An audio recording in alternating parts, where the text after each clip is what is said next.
Welcome to episode 2 of the China Puzzle, where we look at the issues facing the UK-China relationship and break it down piece by piece. In this episode, we look at an update on the UK-China economic relationship. With the UK officially exiting the EU, it must now look towards building new trade and investment relationships across the globe.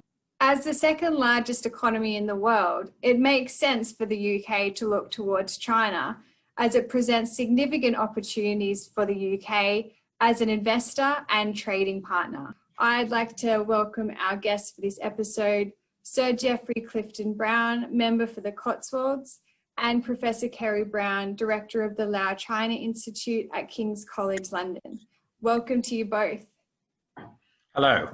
5 years ago, when the Brexit referendum was still a whisper, then Chancellor George Osborne proclaimed that the UK was entering a golden era for relations with China in the decade ahead. 5 years on, in 2020, where do we stand in that era today? So thank you very much for inviting me and for the question. As you say, you've set the scene for that new golden era. Unfortunately, halfway down the track, things have changed a bit. So the whole trading relationship has got slightly more complicated. It's sort of a mixture of politics and economics, basically. On the political side, things like the human rights issues in Xinjiang and the demonstrations in Hong Kong have pushed a number of our parliamentarians to sort of widen that argument into trade. The simple answer to your question is the trading relationship between the UK and China needs some repair, and we've got to work out how to do that. It would be crazy, I think, for the UK to cut itself off from a country that is currently the second largest economy in the world and vying to become the largest economy in the world. There is potentially a lot of very good trade we can do between us. We've only just scratched the surface on things like financial and professional services. Our education links were becoming stronger and stronger. Even this year, despite COVID, the number of Chinese applications for British universities has gone up by 20%. So potentially there's a lot of trade that could be done, but we need to repair that relationship both economically and politically. Thank you, Geoffrey. Kerry, do you agree? Does more need to be done? There's always going to be more that needs to be done. I mean, I think George Osborne was an unusual politician in the sort of elite of British politics because he did have a personal interest in China, and that's been unusual. I mean, I worked as a diplomat in the period of Tony Blair. I think he went to China maybe twice in the 10 years he was Prime Minister. Gordon Brown, I think, went once when he was Prime Minister, although that was only for 3 years. And then, obviously, with Cameron, pretty soon after he came to power, he met the Dalai Lama, and then there was a sort of freeze between the UK and China until, I think, after the Olympics in 2012. Osborne is someone who did invest time and effort in China. He went to China, and he went to Xinjiang actually, remarkably, in about 2015. And so I think it was a well-intended effort. But I mean, I think you'd say that with the current government, they're distracted by other things, I guess. But also, I don't see anyone at the level that Osborne was who invest a great deal of time and effort into the China relationship. And I think that elite investment is a really important thing.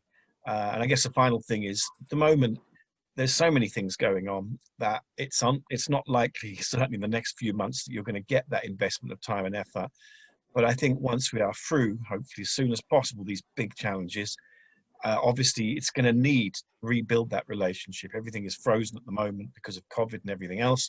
But once we get out of that, it's going to need someone in the kind of top rank of leadership in the UK to really go and, kind of restart things with China somehow. Because if we don't have that elite buy-in, it's a relationship that can get dysfunctional very quickly. Anna, may I come back? Would you welcome me to come back? Carrying on from what Professor Kerry Brown said, some of the legacy of what George Osborne and David Cameron built up still exists in a really positive way. Things like setting up the Asia Investment Bank, setting up. We are now one of the largest, if not the largest, overseas trader in the Chinese currency, the yuan. So these things still exist. China has announced a goal of becoming carbon neutral by 2060.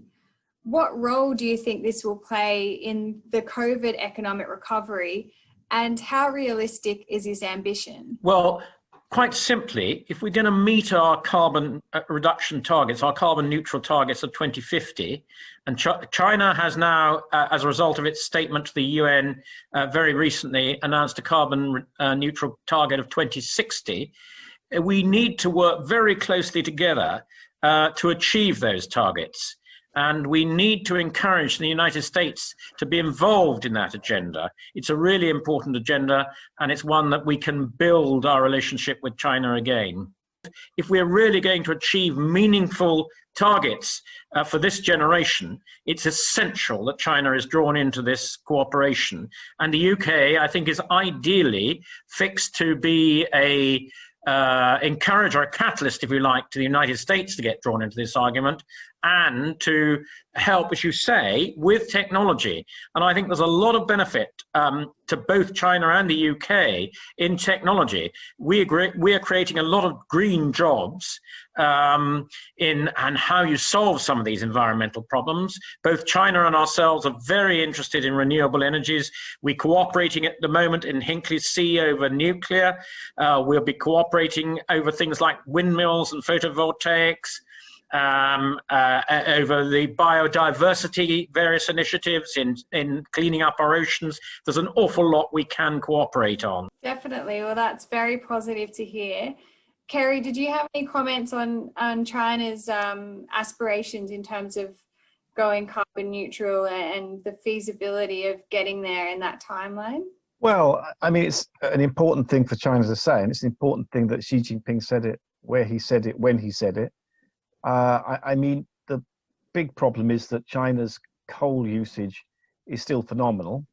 And paradoxically, although China is the biggest investor in renewables and produces the most renewable energy, it's also the biggest builder of coal stations and produces the most coal originated pollution. So it's really something that the Chinese government has committed a lot to in the last 10 years. And the 14th five-year plan program that's going to be implemented from this year, like the previous two, will be a green one. But this real addiction almost to coal is a big issue. And, you know, kind of when you look at the data, for instance, the fiscal stimulus, if you can call it that, the fiscal stimulus, COVID-19 related package that China announced at the National People's Congress is not a particularly green friendly one. I mean, actually the UK's attempts to deal with the economic problems is pretty green friendly. But the Chinese one is definitely going to be quite polluting if they go ahead with it. So I think the language is good. The reality, though, is going to be very, very tough. But the commitment, I think, is there, and that is crucial, particularly with America and others being a bit more complex in their position at the moment. You mentioned then, Kerry, China's fiscal policies in response to COVID. How do you see China's economic recovery from COVID intertwining with the UK's economic plans for recovery? Well, it depends which order you put things in. If you put the politics first and the economics afterwards, we do have a bit of a problem. If you put the economics first and the politics follows, then I guess it's going to be a little more easy. The Chinese economy seems to be heading towards, 2% growth this year, according to the IMF. And in current circumstances, that's pretty good. The UK is going to be in recession, and the United States is in recession. Probably Europe is going to be in recession. And there's a question about whether that will turn into depression. Let's hope not. I mean, everyone is doing what they can to avoid that. But if that happens, then if China is in reasonable growth, it's said that it could go back to 6% growth next year, and the rest of the world, or the UK, is in negative, then we do have this sort of dichotomy. On the one hand, you've got to recognize that the world's a fifth of the world's economy and the world's second biggest economy, it has got to be a source of potential growth for the UK.